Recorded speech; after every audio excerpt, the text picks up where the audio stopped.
Espero que ya todo el mundo haya tenido oportunidad de levantarse, estirar un poco las piernas, eh, pero el tiempo de su tirano no perdona y vamos a retomar nuestra agenda para el día de hoy.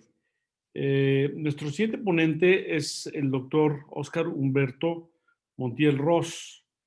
El doctor Montiel obtuvo su licenciatura en la Universidad Autónoma de California, tiene un par de maestrías, una en sistemas digitales en el Poli, otra en ciencias de la computación en el Tecnológico de Tijuana y el grado de doctor en ciencias de la Universidad Autónoma de Baja California.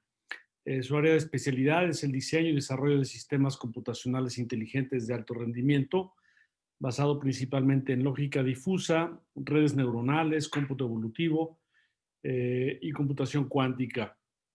Eh, Tiene una gran cantidad de artículos publicados, 55 en revistas internacionales indizadas de alto impacto.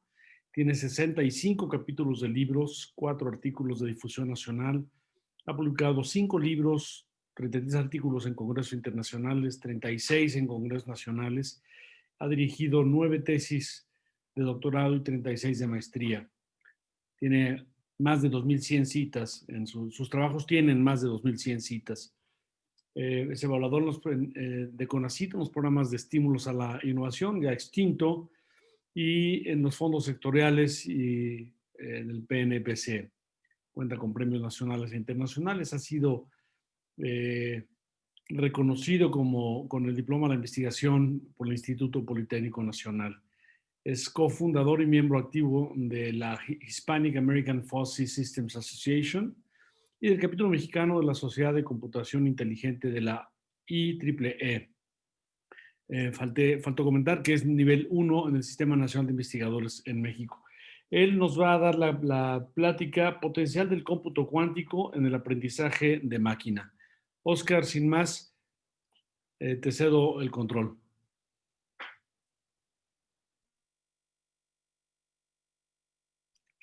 No se te oye, no sé si tienes algún problema con tu micrófono.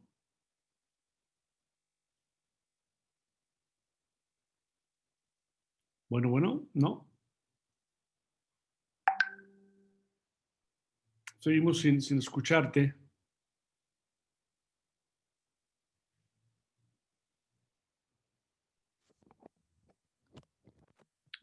Aquí es el momento en el que metemos música de jazz, me parece, en lo que arreglamos o vamos a un comercial. A ver, ¿estamos ya? Ahí estamos, ya te escucho. Muy bien. Entonces voy a compartir, ¿sí?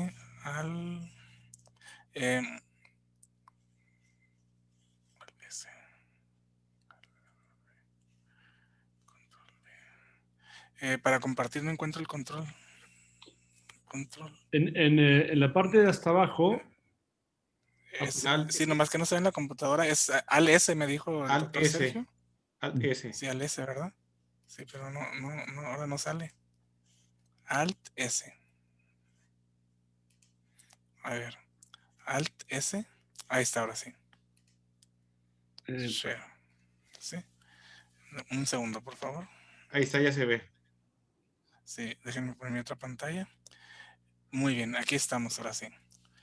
Bueno, pues buenas tardes a todos. Muchas gracias por estar presentes en esta plática. Como les comentó el doctor Enrique, la plática es potencial del cómputo cuántico en el aprendizaje de máquina. La plática tiene estos 5 temas principales. Obviamente el objetivo es llegar al quinto. Sin embargo, es necesario revisar los 4 primeros para tener un contexto bueno en qué estado se está en el cómputo cuántico y qué podemos esperar a corto, mediano y largo plazo. Entonces voy a tratar de ser muy ágil en los 4 primeros temas. Sin embargo, si ustedes tienen alguna duda o algo, al final podría aclarar cualquier duda, ¿sí? Comenzamos. Entonces se tiene que, indudablemente, pues las computadoras actuales son excelentes e insuperables para muchas tareas cotidianas como lo son. Voy a cerrar una pantalla un segundo porque no me permite ver.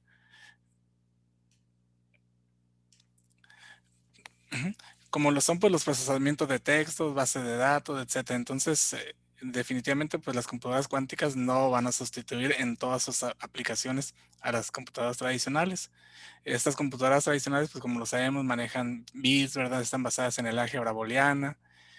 Tienen el problema, ¿verdad?, actual tecnológico, que pues es muy difícil o prácticamente imposible que los microprocesadores sigan creciendo en cuanto a su potencial, debido a que se ha hecho imposible integrar más transistores en un mismo circuito integrado, por lo que se dice que pues prácticamente es imposible que cumplan la ley de Moore, ¿verdad? También tienen un problema de alto consumo de energía. Es decir, si, por ejemplo, para mejorar el rendimiento de estas computadoras quisiéramos aumentar la velocidad del reloj, que todavía consumirían más energía, y eso se convierte en un problema, porque de por sí, ¿verdad? El 3% al 10% de la energía global del planeta está consumiendo pues, por los data centers, pues imagínense, ¿verdad? Entonces no representa un grave problema. Sí, por otro lado, el cómputo clásico, ¿verdad? En contraste a las computadoras cuánticas, ¿verdad? En cuanto a las computadoras cuánticas, vemos que para tener una computadora cuántica, en realidad faltan décadas, ¿sí? No, para tener una computadora cuántica universal. Sin embargo, eso no quiere decir que en la época actual en que vivimos, a corto plazo o mediano plazo, no podamos tomar ventaja de estas computadoras cuánticas que ya existen. Se dice que en la actualidad estamos en lo que se conoce como la era del NISQ, que significa Noisy Intermediate Scale Quantum Computing. Es decir, tenemos computadoras cuánticas que son muy ruidosas, pero a pesar de ello son capaces de entregarnos resultados bastante interesantes, en donde los podemos aprovechar su potencial para hacer cálculos bastante ágiles, ¿sí? Entonces las computadoras cuánticas pues están basadas en la mecánica cuántica, manejan el concepto de qubits, que sería un qubit sería el equivalente a lo que es un bit en computación clásica, nomás que este es cuántico. Nos ofrecen también un ahorro significativo en el consumo de energía. Desventajas que tienen es que en la actualidad pues trabajan a temperaturas cercanas al cero absoluto, aunque se tiene esperanzas en lo que es la fotónica, y compañías como Xanadu y otras compañías que están trabajando en sistemas cuánticos fotónicos. Si se llegan a funcionar como se espera, pues estas computadoras también tendrán la capacidad de trabajar a temperaturas ambientes. Como, como motivación, presento el siguiente trabajo de investigación, un artículo de la compañía D-Wave que publicaron en el 2016. Precisamente platica en la parte superior donde está aquí subrayado con amarillo lo que les comenté acerca de las desventajas, ¿verdad?, que se tiene ahorita, ¿verdad?, en cuanto a tecnología con los CPUs actuales, y que también comenta que a pesar de que se superaran algunas ventajas y se lograra incrementar la velocidad, o se usaran estrategias como usar coprocesadores con FPGAs o GPUs. A pesar de ello, hay problemas que tardarían años, meses e inclusive siglos, ¿verdad?, para poder ser resueltos con este tipo de tecnología.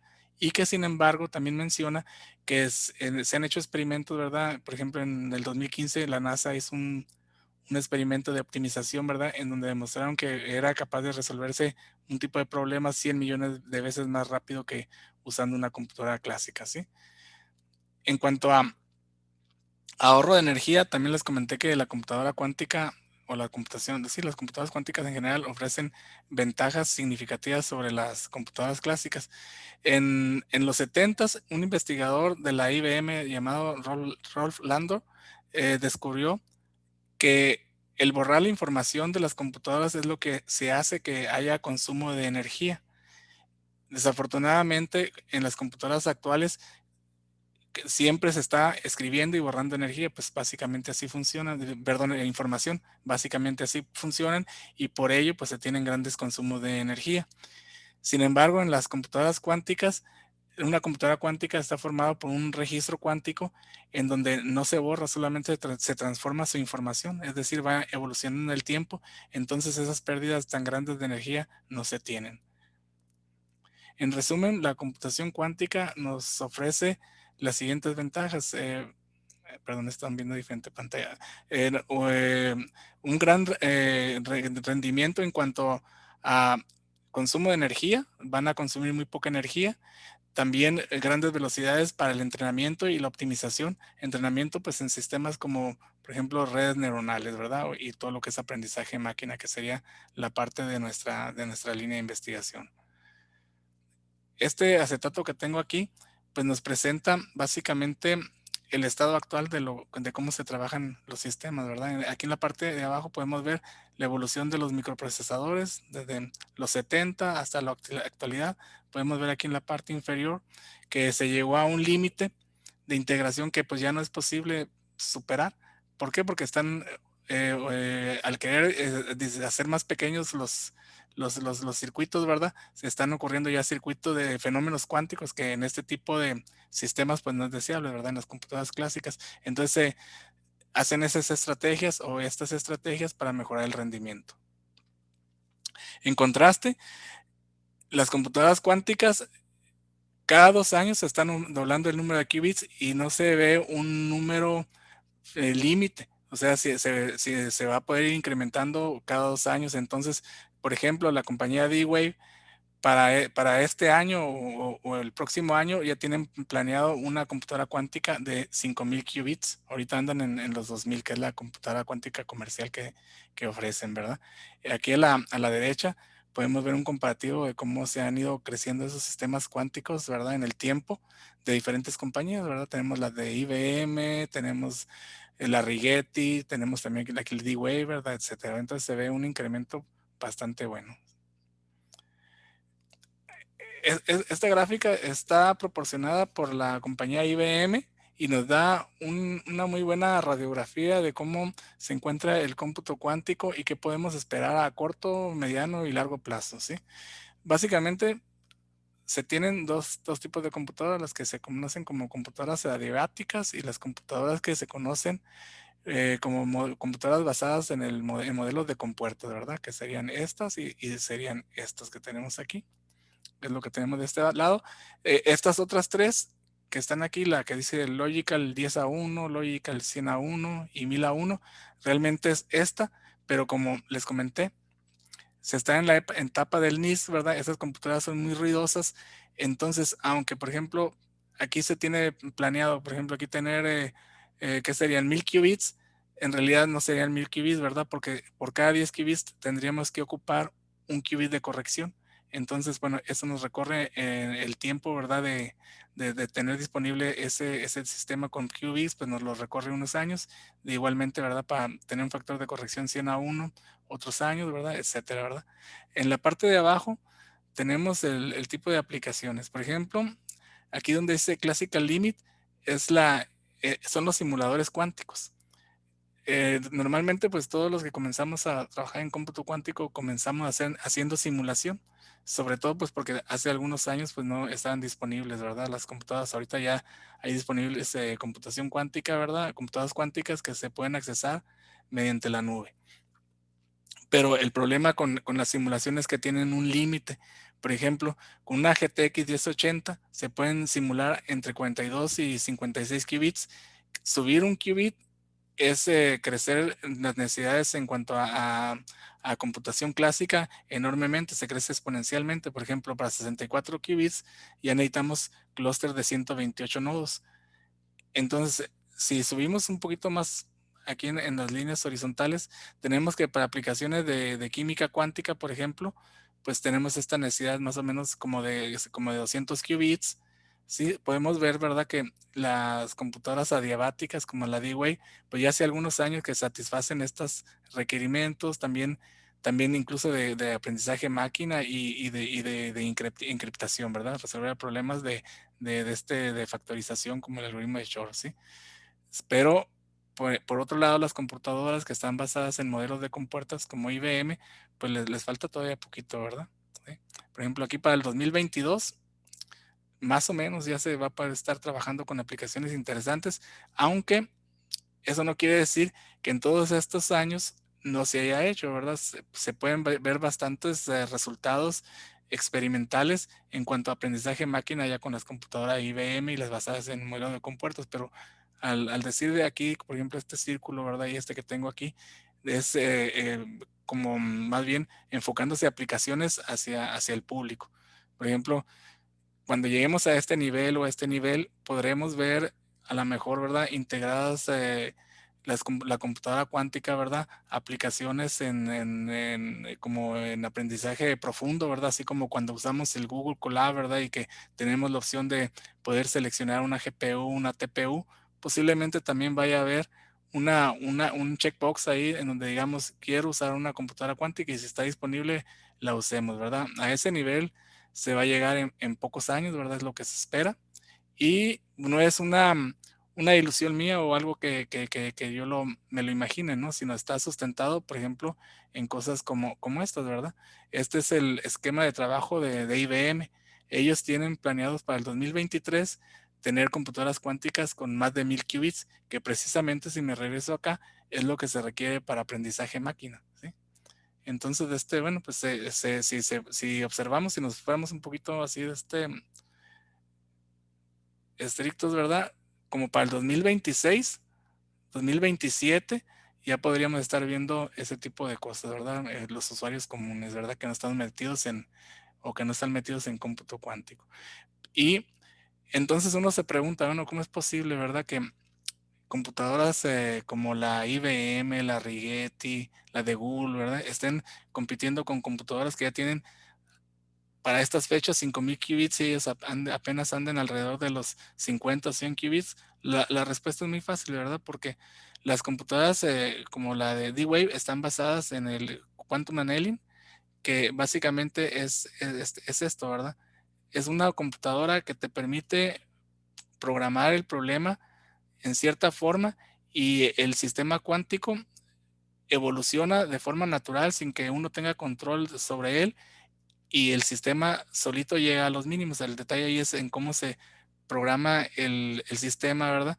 Para matemáticamente, ¿verdad? Para hacer que el sistema cuántico nos arroje un resultado. En contraste, las computadoras que están basadas en modelo de compuertas, ¿verdad? Pues tienen ventajas, ¿verdad? Porque esas computadoras nos permiten manipular el sistema que estamos trabajando, ¿verdad? A voluntad para llevarlo a el estado que nosotros queramos, ¿verdad? Entonces, bueno, pues de esa forma se da la competencia, de tal forma, ¿verdad? Que va a haber aquí un punto, ¿verdad? En donde estos tipos de computadoras basadas en modelo, ¿verdad? De compuertas, pues sí van a alcanzar a las otras en qubits y de hecho las computadoras adiabáticas tienen esa preocupación porque ya también están dirigiendo su investigación hacia poder hacer precisamente eso, ¿verdad? Ese manejo de la información, ¿verdad? Mediante compuertas, ¿sí? En la actualidad hay muchas corporaciones trabajando en cómputo cuántico, ¿verdad? Pero las 21 así más sobresalientes, ¿verdad? Que ya han mostrado resultados y tienen productos, ¿verdad? Pues son estas que mencioné aquí. Por ejemplo, podemos ver compañías desde aeronáutica, ¿verdad? Comercio electrónico, comunicaciones, IBM, aeronáutica nuevamente, etcétera, ¿verdad? Esas compañías son las principales que tienen una gran inversión. Volkswagen me faltó aquí, por ejemplo, ellos están trabajando bastante en lo que es planificación de rutas para evitar el congestionamiento de tráfico. En cuanto a patentamiento, esta fue la información más nueva que logré encontrar en esta fuente que está aquí abajo. China llevaba la batuta, ¿verdad? Llevaba el mayor número de patentes en cuanto a dispositivos cuánticos llenados, ¿verdad? Patentes llenadas o solicitadas. Y en cuanto a computadoras cuánticas, lo lleva a Estados Unidos. Ahora, en cuanto a otorgamiento de patentes, podemos ver cómo ha ido creciendo desde el 98 al 2018, ¿verdad? Comenzaron, por ejemplo, con 12, en un principio y ahorita se están en el 2018, ¿verdad? 558. Información más nueva ya no la pude obtener. Aquí tengo marcado con rojo en esta tabla las compañías que más patentes en computadoras cuánticas y aplicaciones tienen, ¿verdad? Por ejemplo, Microsoft lleva el GAN aquí con 425, ¿verdad? Es la que más lleva. D-Wave ya se fue a tercer lugar. Y todas las que tengo marcadas aquí en rojo, si se fijan, ¿verdad? Están cercanas a nosotros. La mayoría, unas en San Diego, ¿verdad? Otras en lo que es California, las tenemos aquí a la vuelta de la esquina. También marqué en azul algunas que podemos localizar incluso aquí en Tijuana. Y eso es muy importante saberlo porque en un futuro cercano pues van a ser fuentes de trabajo para nuestros estudiantes. Cuando hablamos de computación cuántica y de por qué es mejor y todo, y que si se ha demostrado que realmente resuelve los problemas más rápido que las computadoras clásicas, se pensó o se propuso un término propuesto por el físico John Preskill, al que le llamó el supremacía cuántica. El término fue en su momento muy criticado porque suena así como racista, ¿no? Y él dijo, bueno, pues si no les gusta, propongo que busquen otro nombre. Entonces invitó a un concurso, nadie respondió y se quedó así, ¿verdad?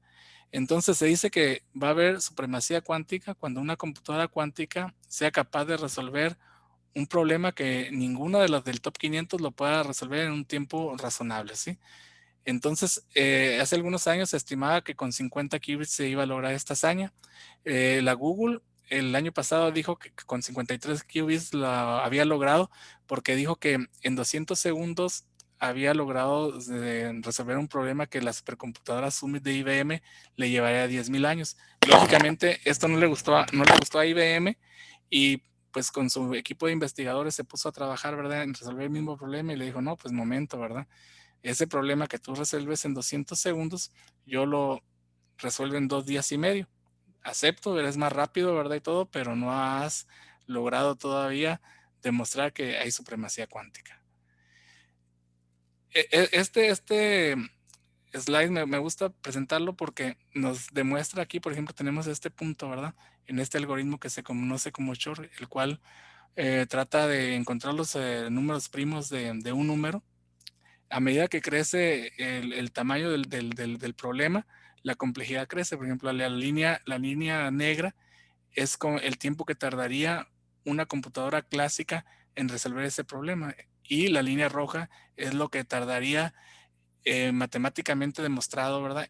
¿Cuánto tardaría una computadora cuántica? Entonces podemos ver aquí un punto en donde se ve que no en todos los casos siempre es mejor la computadora cuántica, ¿verdad? Para problemas chicos, pues se demuestra y se ve, ¿verdad?, que es mejor usar una computadora clásica, pero sin embargo, a medida que el tamaño del problema crece, la eficiencia de la computadora cuántica, perdón, pues queda demostrada, ¿no? Por ejemplo, pues aquí, ¿verdad? El extremo sería para un problema con 2000 de este tamaño 2000, ¿verdad? Pues tomaría una eternidad resolverlo, mientras que para una computadora cuántica, pues le tomaría alrededor de un año, ¿sí? Entonces, bueno, llegando al punto, ¿verdad?, que queríamos llegar, ¿qué es el aprendizaje en máquina cuántico? Se tiene que esta área es una área de investigación que se dice que es emergente y trata de explorar todas las ideas que tienen que ver con aprendizaje máquina combinadas con lo que es el cómputo cuántico. En la actualidad se trabaja los problemas de aprendizaje en máquina de esta forma. Pues se comenzaron trabajando primero en forma local, ¿verdad? Con computadoras, ¿verdad?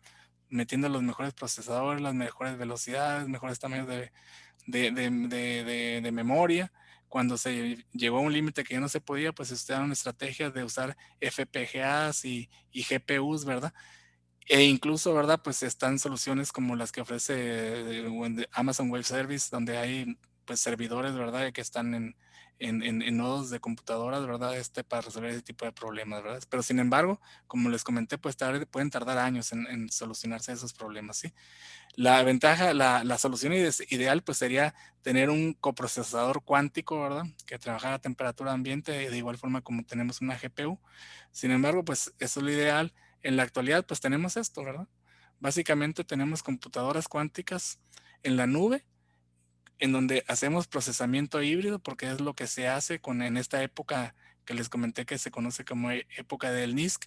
No todo se procesa en la computadora cuántica porque no es eficiente en primer lugar y en segundo lugar no se tiene la cantidad de qubits suficientes, ¿sí? Entonces, ¿qué pasa con este tipo de trabajo? Pues se tienen problemas de transmisión, de colas de espera y cantidad de qubits, ¿sí? Muchas veces, pues si uno está trabajando, manda el trabajo y pues si entran otros trabajos, ¿verdad? O le suspenden a uno el trabajo, ¿verdad? O puede quedar a veces días ahí en espera hasta que le prestan uno nuevamente la computadora. Es el problema que se tiene. Una vez en la nube, ¿verdad? Y en la computadora cuántica y que se mande el trabajo, ¿qué es lo que pasa en la computadora cuántica? Bueno, pues se tiene un circuito que se diseñó matemáticamente, ¿verdad? Que nos va a resolver una sección o parte del problema y pues las entradas del problema y se va a obtener una salida. Básicamente en la computadora cuántica se van a tener estas tres etapas principales: carga de la información, procesamiento del estado cuántico y la medición. El circuito cuántico pues es una serie de operaciones cuánticas, ¿verdad? Por ejemplo, aquí las subagrupé, por ejemplo, en cuadros rojos. Por ejemplo, aquí pues la B pues es una sola compuerta. Aquí estas tres se pueden agrupar en una sola compuerta también, agrupándolas haciendo matemáticas, ¿verdad? Etcétera. Bueno, de tal forma, ¿verdad?, para no hacerla larga, que todo este conjunto de compuertas pues bien se podía representar como una operación de una matriz unitaria UDT, a la que le estamos y su salida sería, su salida cuántica, ¿verdad?, del procesamiento sería esta, sí, ¿verdad? Entonces se le aplica una entrada, se transforma mediante las operaciones cuánticas y se obtiene un estado a la salida aquí antes de la medición cuántico, y una vez que se mide se regresa al estado clásico y se regresa uno a la computadora clásica, a la computación clásica, para preparar el nuevo estado que uno deberá enviar para proseguir con el cómputo cuántico. En cuanto a redes neuronales cuánticas, por ejemplo, pues aquí tenemos lo que conocemos, ¿verdad?, como una neurona artificial, ¿sí?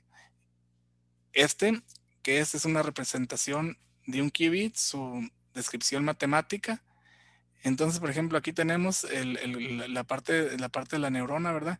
Cuánticamente se podría representar así. Tenemos la entrada, ¿verdad?, que sería una entrada de esta, una operación cuántica y su estado, ¿verdad? Aquí en las neuronas artificiales, pues vemos que los pesos son los que modifican, ¿verdad?, el valor de la entrada, y que pues eventualmente vamos a tener que la salida del combinador lineal. Entonces aquí los ángulos de rotación que le demos al estado del qubit serían el equivalente a las Ws, ¿verdad?, de los pesos. De tal forma, por ejemplo, que esta neurona podría ser representada aquí como está aquí abajo. Ahora tenemos una entrada, varios estados que están entrelazados cuánticamente. Tendríamos la neurona del qubit, que sería ¿verdad?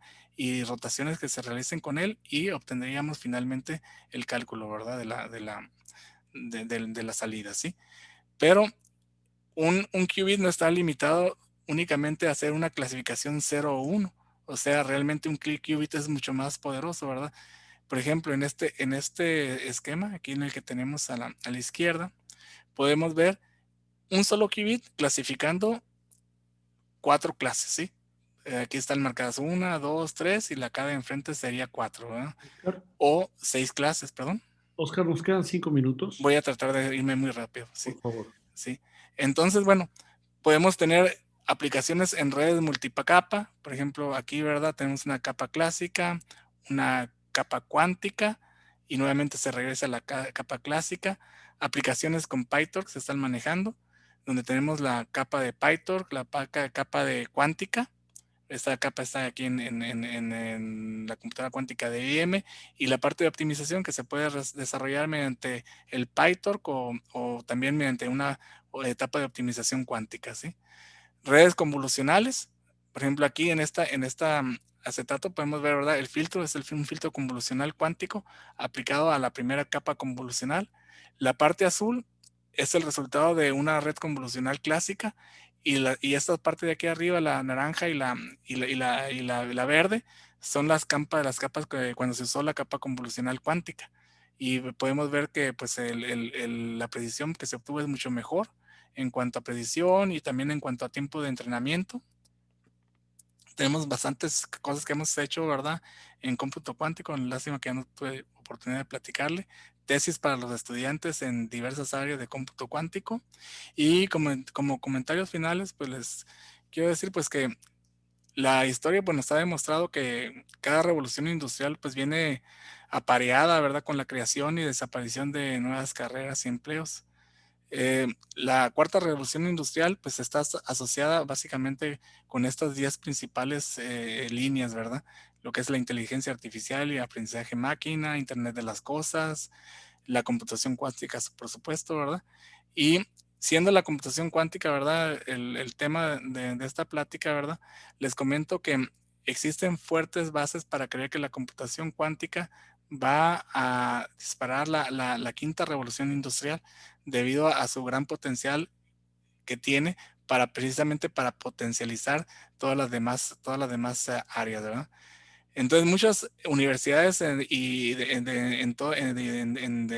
varios países, pues tienen bastante investigación y también desde asignaturas en las universidades y grupos de investigación desarrollando cómputo cuántico.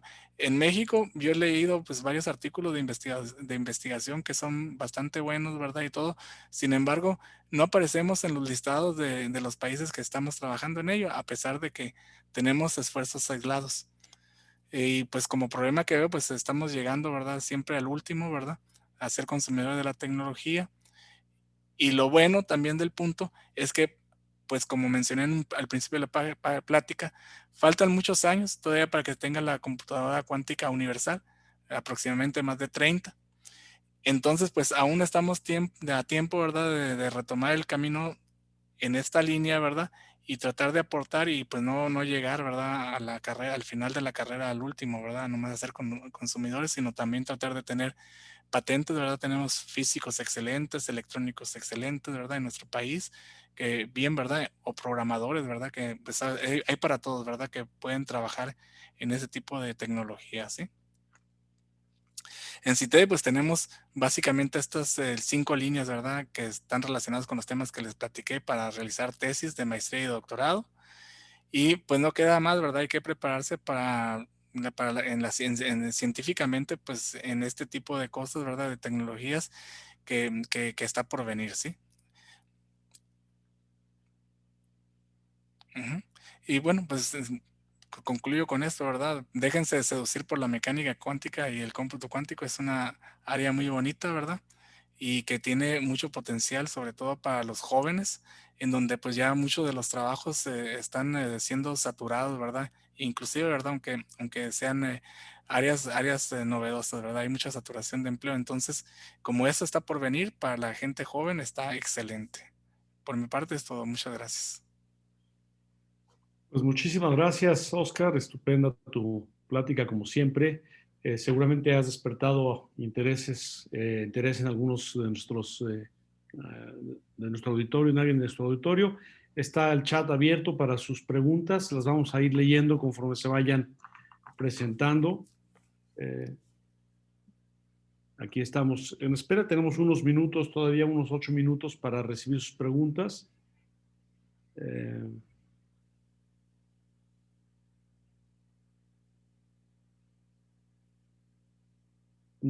Mientras tanto, Oscar, quizá podrías comentarnos acerca de tus planes para proyectos en el 21 y en el 2021 y 2022. Algo has dejado vislumbrar en lo que platicaste, pero así, concretamente, ¿qué tienes planeado para este par de años? Sí, básicamente ahorita estamos trabajando en lo que es optimización usando cómputo cuántico, tanto en metaheurísticas inspiradas como metaheurísticas basadas en básicamente ya los algoritmos para ejecutarse en las computadoras cuánticas. Y también en lo que es aprendizaje máquina, ¿verdad? En especial todo lo que es redes neuronales, etcétera, ¿verdad? Queremos hacer, por ejemplo, en clasificadores, queremos hacer investigación sobre qué tanto o cuántas clases, por ejemplo, es posible embeber en una neurona. Es algo que no está definido, entonces nos gustaría investigar sobre ello, ¿verdad? También hacer experimentación con las redes que le llaman convolucionales, que son una mezcla de redes convolucionales clásicas con capas convolutivas cuánticas. Y en general, básicamente sería eso, ¿sí? Muy bien, muy bien. Tenemos un par de preguntas ya, justo el tiempo para responderlas y no colgarnos con nuestro siguiente ponente. La primera dice así: estuve viendo que la 1080 Ti tiene la capacidad de simular una cantidad baja de qubits, la 2080, 3080 y 3090, ¿Podría servir mejor para lo que es la simulación de estos, para aplicaciones de aprendizaje máquina? Pues sí, ¿verdad? Posiblemente se pueda, ya no hicimos nosotros en CITED diseñamos un simulador, nos tomó algún tiempecito, ¿verdad? Y todo, y comenzamos con una 1050 y pues sí, lógicamente teníamos menos capacidad de qubits, subimos a la 1080 y anduvimos alrededor de los 50. Lo que pasa es que el requerimiento de recursos en cuanto a memoria y todo lo demás crece exponencialmente. Entonces llega un momento en que subir un qubit es una cantidad de recursos enormes las que se requieren. Entonces, posiblemente al usar una 2080, que ya no lo hicimos nosotros, pues sí pudiéramos subir a lo mejor uno o quizá dos qubits, pero pues sí, pues, va a servir mejor, ¿verdad? Es mejor siempre tener 52, por ejemplo, que 50, ¿verdad? Pues va a dar un poquito más de oportunidad de hacer experimentos más interesantes, ¿verdad? Pero pues el punto ahorita, ¿verdad? Es probar en los simuladores, ¿verdad? Aunque no sea a gran escala, demostrar nuestros algoritmos y luego intentar probar en las computadoras cuánticas, ¿verdad? Ok, muy bien.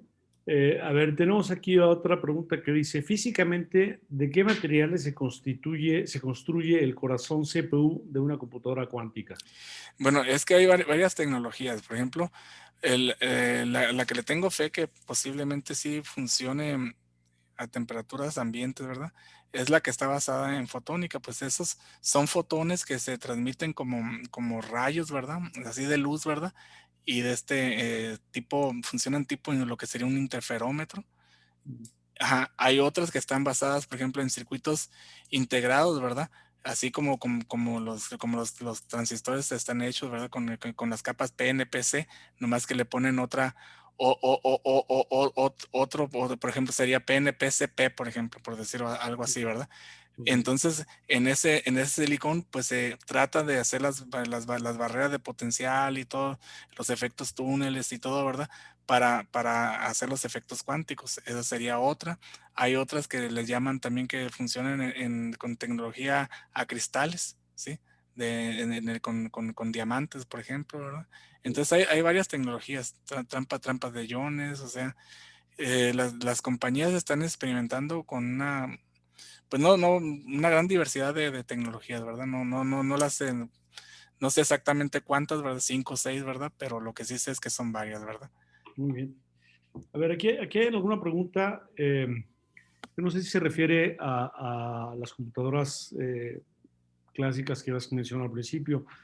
Dice, ¿qué proyectos de supercomputadoras tiene el IPN actualmente y si hay algún proyecto de construir alguna en la zona norte del país? ¿Qué proyectos de supercomputadoras? Así es. Pero de supercomputadoras en general, bueno, en CITEDI va a haber van a instalarse un centro con bastante capacidad con una supercomputadora, no sé si a eso se refieren próximamente. No sé si esa es la pregunta, digamos, si responde la pregunta, sí. De hecho, se abre el laboratorio de ciencia de datos, ¿verdad? Así es. Ajá, Me hay dice una que gran sí. inversión hacia CITEDI por parte del Politécnico, ¿verdad? Ok, muy bien. Y hay otra pregunta que dice aquí, ¿qué características, acerca de la memoria, que tiene que ser de un tiempo de acceso muy pequeño, qué características tiene la memoria que utilizan las computadoras cuánticas?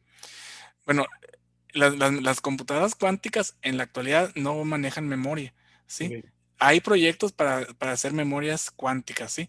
Pero en la actualidad ese es un registro de qubits. Por ejemplo, vamos a poner una memoria de 16 qubits. Esa es una computadora cuántica. Entonces, dependiendo de la tecnología que use la computadora cuántica, se le aplican campos, por ejemplo, digamos, magnéticos o dependiendo de la tecnología, para que esa información cuántica se vaya transformando, ¿sí? Pero en realidad es el mismo registro. ok. Entonces, por eso es a lo que me refiero en un principio, ¿verdad? Que como no hay borrado de la información, no hay consumo de energía. Entonces, en cuanto a consumo de energía, hay muchas expectativas, incluso lo que viene siendo la microtecnología. Por ejemplo, en la actualidad es un problema, por ejemplo, la robótica que se inserta como nanocápsulas en el organismo enfocadas a atacar cierto padecimiento, ¿verdad? Porque las baterías pues tienen un tiempo de vida limitado, pero por ejemplo, si se planea, y ya leí algunos artículos de eso, ¿verdad? en donde el control del dispositivo sea cuántico y esté enfocado específicamente a navegar por el organismo, ¿verdad? Con esa finalidad, pues entonces su consumo de energía se reduciría al mínimo, dando una gran ventaja, ¿verdad? Sobre las otras tecnologías. Muy bien. Tenemos una pregunta más. Dice, ¿sabes si se está usando el cómputo cuántico para hacer algún análisis ante el COVID-19? Sí leí en las revistas de Nature, sobre todo en optimización, ¿verdad?